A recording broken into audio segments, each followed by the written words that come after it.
Très chers tous, c'est un plaisir pour moi de me tenir debout devant vous et de pouvoir célébrer ce jour qui est en fait le jour du Seigneur. Mais ce jour a une connotation qui est un peu particulière parce que c'est aussi la fête des mères.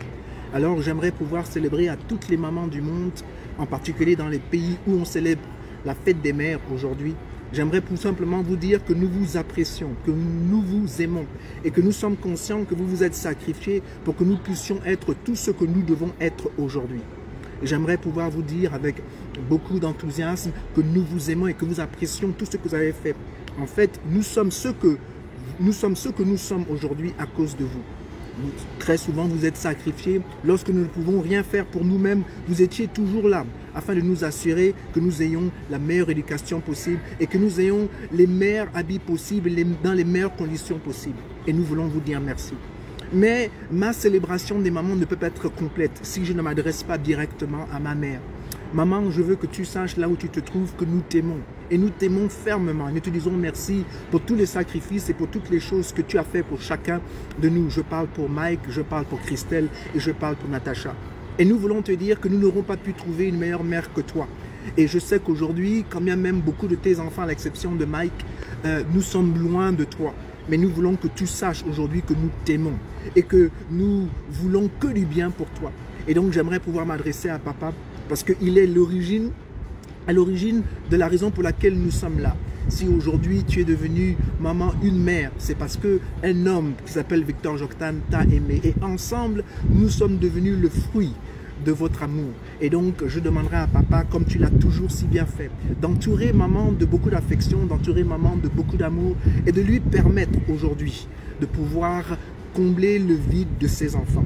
Merci papa d'être un époux merveilleux et maman, encore une fois, merci d'être une mère plus que merveilleuse. Vraiment, que Dieu vous bénisse, vous toutes les mamans, et continuez à nous aimer, continuez à prier pour nous et nous allons faire tout ce qui est dans notre pouvoir afin de vous rendre heureuse et afin que vous soyez chacune d'entre vous fiers de nous, fiers de vos enfants. Encore une fois, bonne fête des mères. Mais aujourd'hui, c'est aussi la journée que le Seigneur a faite. Par conséquent, nous allons nous réjouir et être heureux en ce jour. J'aimerais pouvoir parler d'un sujet qui m'est à cœur, d'un sujet qui est très important, un sujet que je considère qui va bénir la plupart d'entre vous. Je crois, si je dois donner un titre à ce message, j'aimerais tout simplement l'intituler « Un jour dans tes parvis vaut mieux que 1000 ailleurs ». Et en effet, ce passage peut se trouver dans le livre de Psaume 84 à partir du verset 11. Ce verset qui a l'air d'être simple, mais très profond. « Un jour dans tes parvis vaut mieux que 1000 ailleurs ». En effet, nous voyons ici que Dieu manifeste sa gloire et que les hommes qui sont prêts à être dans la présence de Dieu se réjouissent toujours et ils sont dans la joie.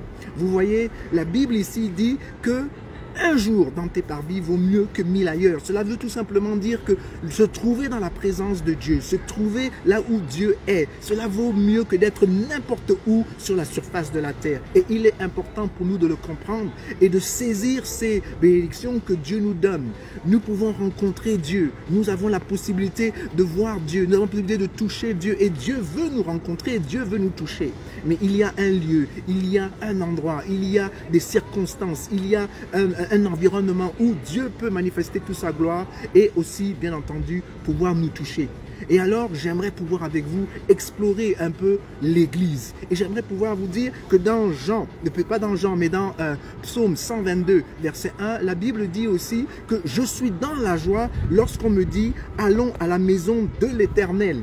Et cela est vraiment merveilleux parce que cette personne qui dit cela n'est pas déjà arrivée dans la maison de l'Éternel, mais il se rapproche de la maison de l'Éternel. Et en se rapprochant de la maison de l'Éternel, il est déjà dans la joie. Le fait de savoir qu'il a pris la décision de se rendre là où Dieu est, de se rendre là où il y a des frères et des sœurs et qu'ensemble ils vont adorer Dieu, ils vont louer Dieu. Cette idée, ce désir de se retrouver dans la présence de Dieu réjouit cet individu. J'aime encore une autre version que je pense que l'on trouve dans la parole vivante, où la Bible dit tout simplement que je suis dans la joie.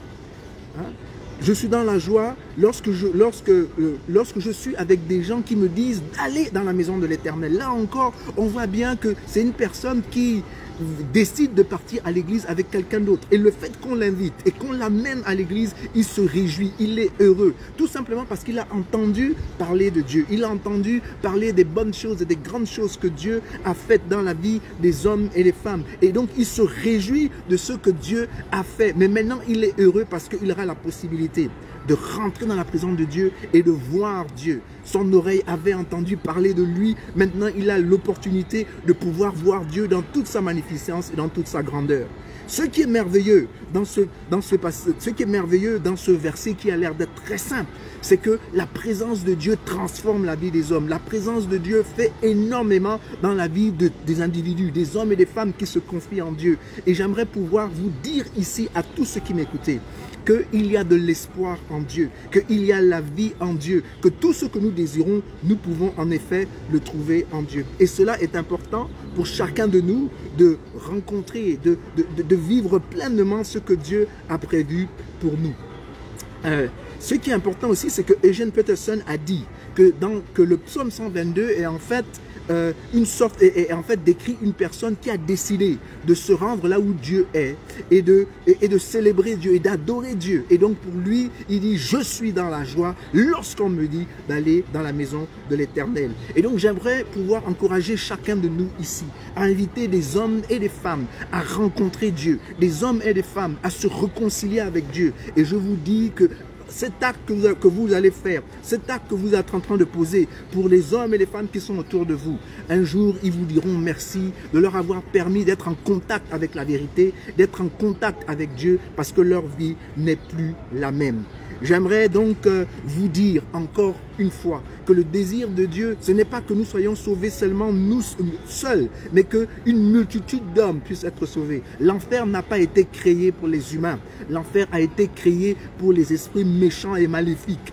Nous avons été créés pour vivre éternellement avec Dieu. Mais malheureusement, nous devons faire un choix. Et ce choix déterminera où nous allons passer le reste de notre vie, l'éternité, soit avec Dieu ou sans Dieu. Mais je choisis de vivre avec Dieu et je veux encourager chaque personne ici à chercher à vouloir vivre avec Dieu. J'aimerais que l'on puisse lire ensemble Hébreux 10, verset 24 à partir du verset 25. Prenons soin les uns des autres pour nous encourager à aimer et à faire le bien. N'abandonnons pas nos assemblées comme certains qui ont pris l'habitude de ne plus venir. Au contraire, aidons-nous davantage les uns les autres puisque vous le voyez, le jour du Seigneur est proche. Il est important que l'on se fasse du bien. Il est important que dans ce monde, nous puissions manifester de l'amour. Il est important que dans ce monde, nous puissions manifester le pardon. Il est important que dans ce monde, nous puissions manifester de la justice. Et ces choses-là, nous ne pouvons pas les manifester si nous n'avons pas Dieu. Parce que Dieu est amour. C'est Dieu qui nous déverse son amour en nous et qui nous donne la capacité d'être bons les uns envers les autres. Mais qu'est-ce que l'Église? La question reste posée. C'est quoi l'Église? L'Église, c'est la maison de Dieu. Mais non seulement c'est la maison de Dieu, mais c'est aussi notre maison. Et il est important qu'on le sache. On peut lire cela dans 1 Timothée 3, verset 15. Il est important de savoir c'est quoi l'Église. Qu'est-ce que l'Église? C'est le lieu où l'on rencontre Dieu, notre Père, et Dieu notre Père nous rencontre. Il est important pour nous de non seulement rencontrer Dieu, mais aussi de permettre à Dieu de nous rencontrer.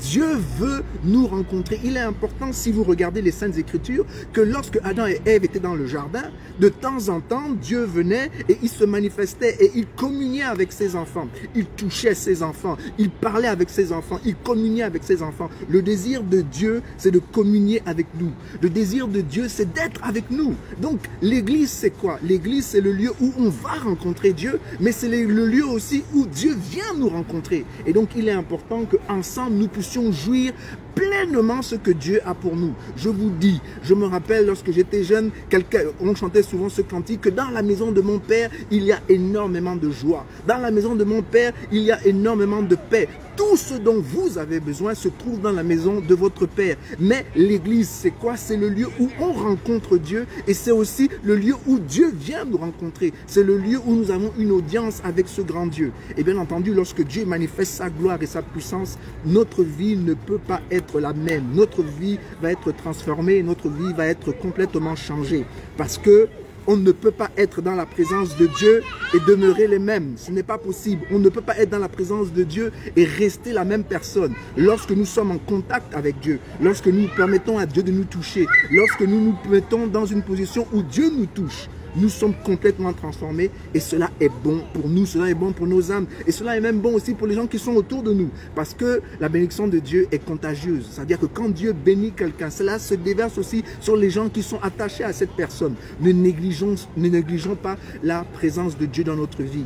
Vous devez savoir que la fin des temps est proche et il est bon pour nous de savoir où nous partons. Il est bon pour nous d'être enracinés et d'être ancrés dans les choses de Dieu. C'est quoi l'Église?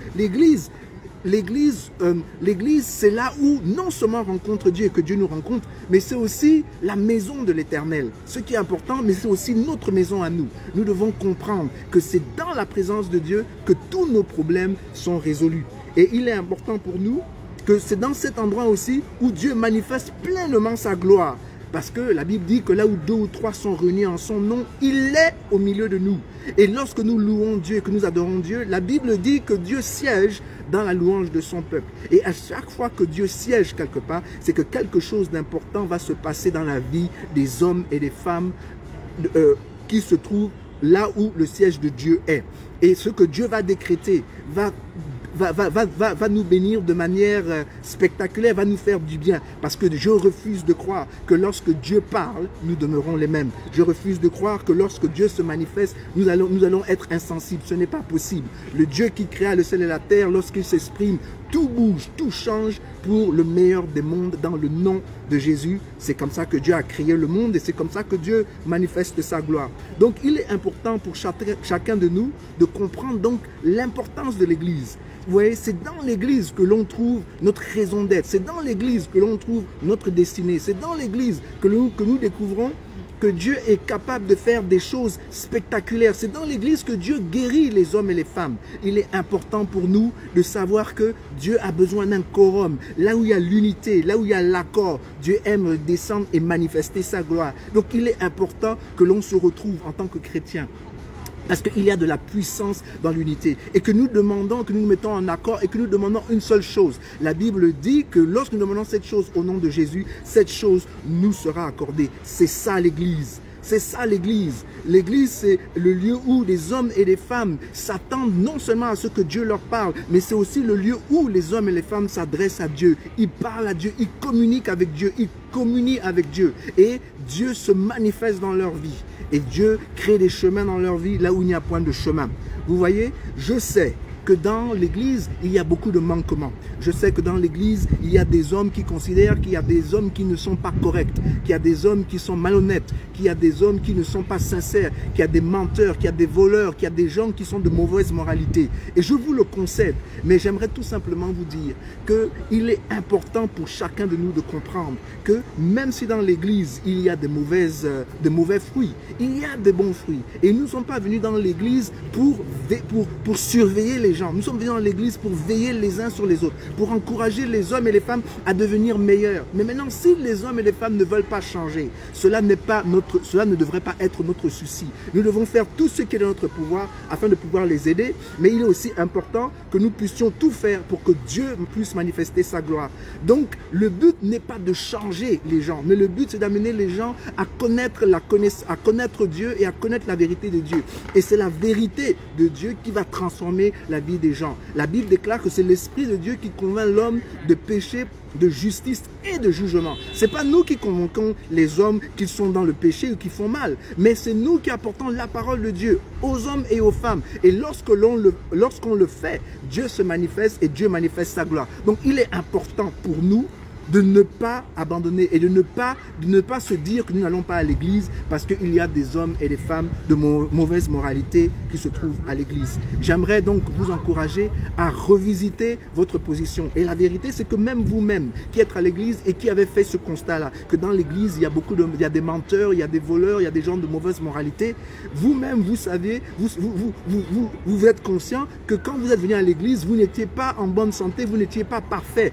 Okay? Et vous n'êtes toujours pas parfait aujourd'hui. Mais vous savez qu'aujourd'hui, il y a une amélioration. Vous vous êtes amélioré. C'est-à-dire que vous n'êtes pas comme ceux que vous étiez avant, mais vous êtes mieux aujourd'hui. Mais il y a encore de la place pour pouvoir devenir meilleur. Et donc, vous n'êtes pas encore tout ce que Dieu veut que vous soyez. Et donc, vous venez à l'église pour que Dieu puisse vous permettre de vous rapprocher chaque jour de plus en plus à ce que Dieu veut que vous soyez. Donc, soyons humbles, soyons plein d'amour, soyons miséricordieux envers notre frère, envers nos frères et envers nos sœurs. Et il est important pour nous de les encourager, non de les condamner. La Bible déclare qu'il n'est pas venu pour condamner, mais il est venu pour libérer. La Bible dit que Jésus n'est pas venu pour ceux qui sont en bonne santé, mais il est venu pour ceux qui sont perdus. Donc nous devons avoir de la patience pour eux. Nous devons tout faire dans notre pouvoir afin de les amener à Christ, afin qu'ils puissent comprendre que Dieu les aime et que le but c'est qu'ils changent. Nous n'allons pas les changer, mais la parole de Dieu, la présence de Dieu, l'Esprit de Dieu permettra à ces hommes et à ces femmes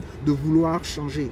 Donc, il est important pour nous de continuer à aller à l'église. Il est important pour nous d'inviter les gens à l'église. Parce que comme j'ai dit au départ, l'église est bel et bien la maison de Dieu où Dieu désire rencontrer son peuple et où son peuple doit rencontrer aussi Dieu. Et il est important pour nous de pouvoir expérimenter tout ce que Dieu veut que nous expérimentons dans sa présence. Maintenant, c'est quoi l'église? Comme je l'ai dit tout à l'heure, l'église, c'est aussi le corps du Christ. Ce qui veut dire que Christ est la tête. Si nous disons que Christ est la tête de ce corps, nous ne pouvons pas nous détacher du corps et s'attendre à avoir la bénédiction qui provient de la tête. Si nous voulons être bénis, si nous voulons que les bénédictions de Dieu s'écoulent dans notre vie, nous devons être attachés à ce corps-là. Voilà pourquoi il est important pour nous de participer à l'église, parce que l'église est un corps. L'église est un corps. Martin Luther King aimait souvent dire qu'une église ou une foi ou une religion qui n'est seulement concernée à propos du fait que les hommes doivent aller au ciel, ok, c'est une église ou c'est une foi qui n'accomplit pas son rôle.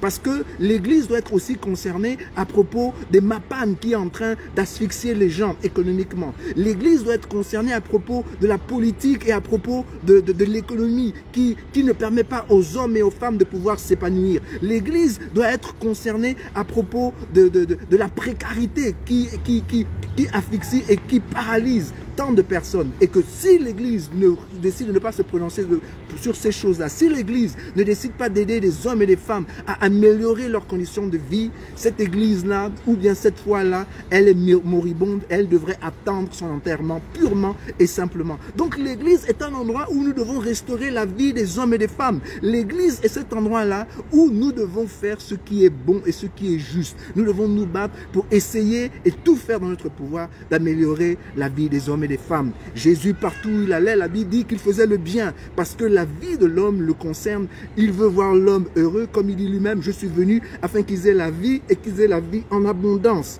Dieu ne veut pas que l'on vive dans la misère. Dieu ne veut pas que l'on vive dans la précarité.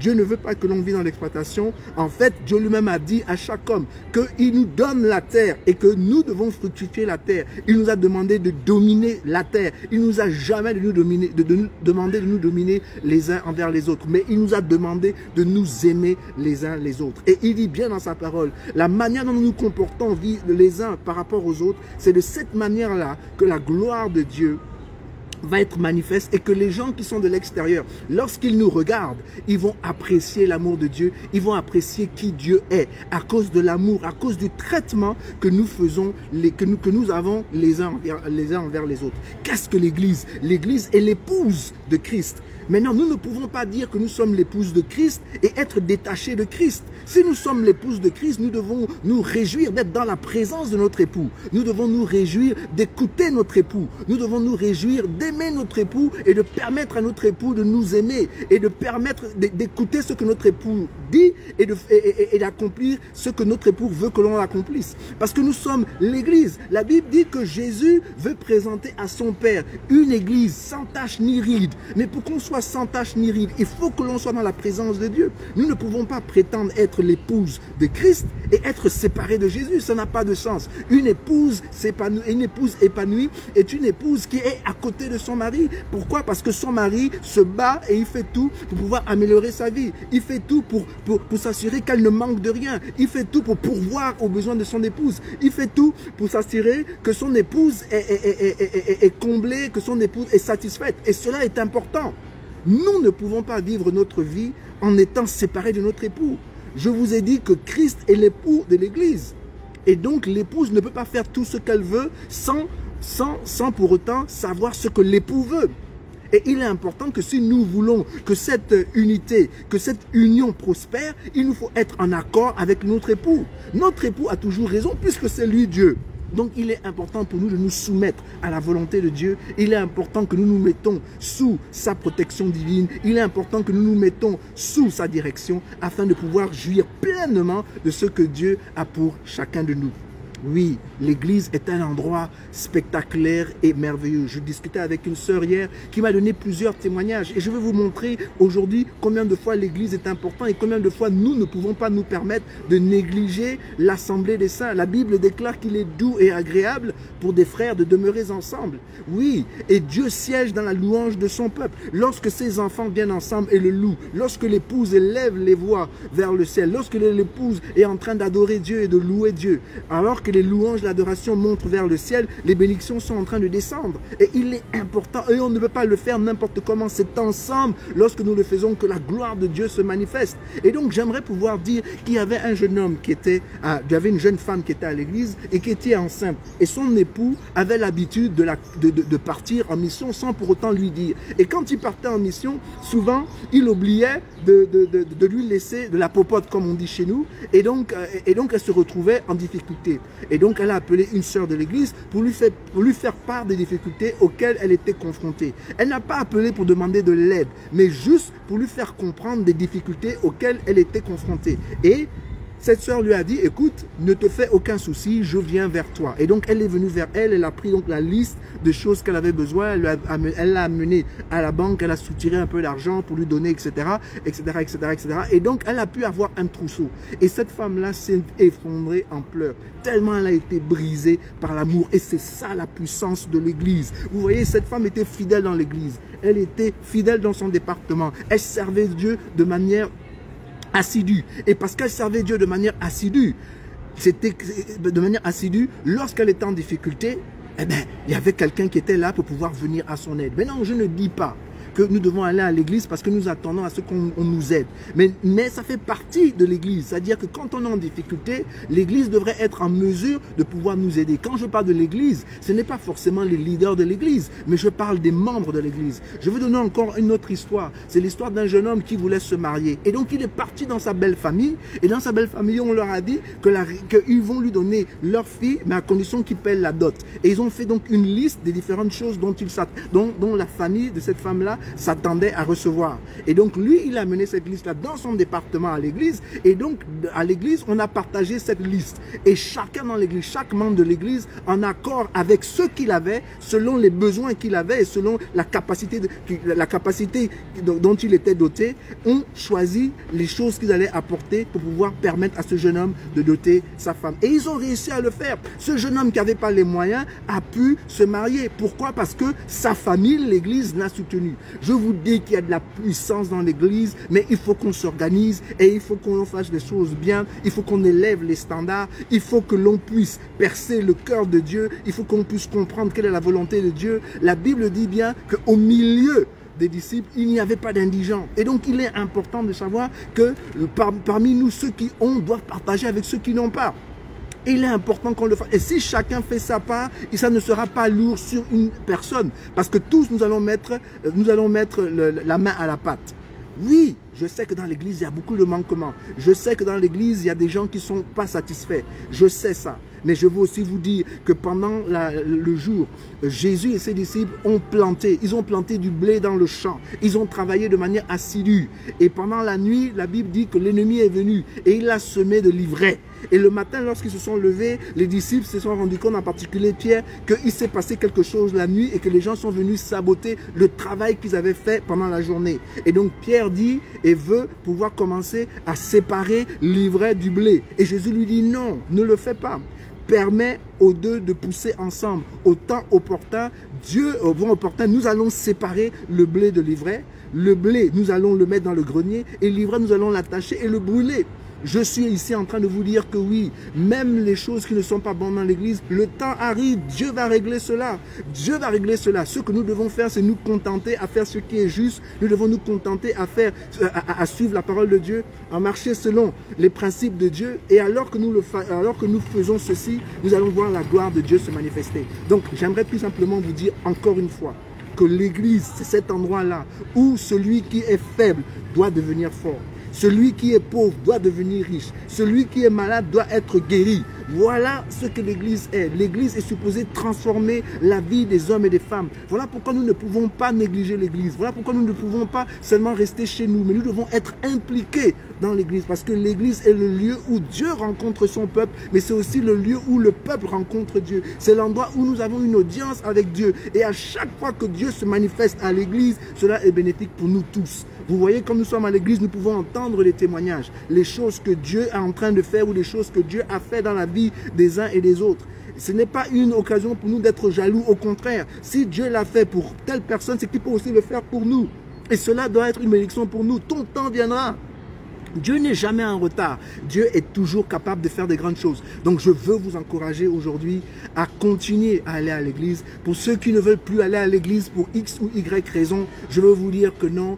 Je vous encourage à y aller parce que dans l'église, il y a la bénédiction de Dieu. Dans l'église, il y a la délivrance. Et il est bon et doux pour les frères de demeurer ensemble. Rappelez-vous que les disciples avaient peur de manière individuelle. Ils avaient peur pour leur vie. Et Jésus leur a dit de rester et d'aller à la chambre haute. Parce que le Saint-Esprit allait descendre sur eux. Vous voyez, ces hommes-là avaient peur. Ces hommes-là étaient devenus faibles. Ces hommes-là craignaient pour leur vie. Mais quand le Saint-Esprit est tombé dans la chambre haute, la Bible déclare que les hommes qui avaient peur n'avaient plus peur. Les hommes qui craignaient pour leur vie ne craignaient plus pour leur vie. Et ils sont sortis. Ils ont prêché l'évangile à Jérusalem, en Samarie, en Judée et dans toutes les extrémités de la terre. Et lorsqu'ils prêchaient, Dieu ne faisait qu'ajouter des hommes et des femmes. Donc il est important pour nous que c'est dans l'église, alors que nous nous retrouvons ensemble, que Dieu descend et manifeste sa gloire, que nous pouvons faire de grandes choses.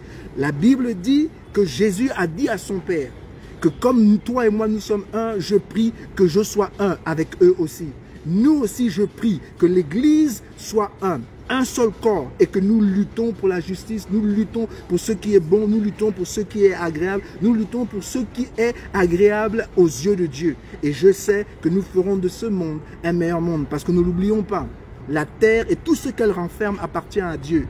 Rien de ce qui est sur cette terre-là n'appartient à qui que ce soit. Ça appartient à Dieu. C'est Dieu qui est le seul créateur du ciel et de la terre. Et il est de notre devoir de nous assurer que la terre que Dieu nous a mis à notre disposition, que nous fructifions cette terre, que nous permettons à cette terre de se développer, que nous permettons aux hommes et aux femmes qui vivent dans cette terre d'être bénis et de se développer et d'être tout ce qu'ils doivent être. Et donc à l'église, lorsque nous allons là-bas, nous sommes équipés. Nous entendons la parole de Dieu qui influence notre vie.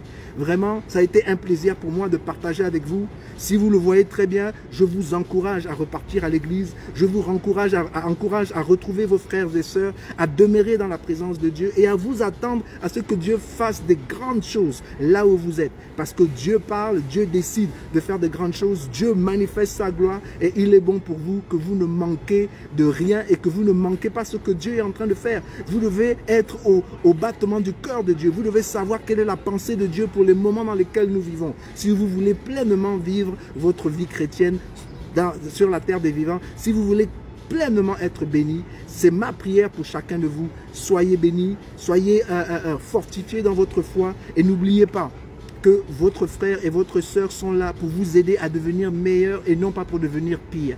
Que Dieu vous bénisse et que Dieu déverse sa puissance et son amour sur vous et que vous deveniez tout ce que vous devez être. Et j'espère que comme le psalmiste, vous direz dimanche prochain, je suis dans la joie lorsqu'on me dit d'aller à la maison de l'Éternel. Et j'espère que vous prenez conscience que un jour dans ces parvis vaut mieux que 1000 ailleurs. Qu'il vaut mieux être au seuil du temple que d'être dans les tentes où règne la méchanceté. Merci beaucoup de m'avoir écouté et à dimanche prochain. Au revoir.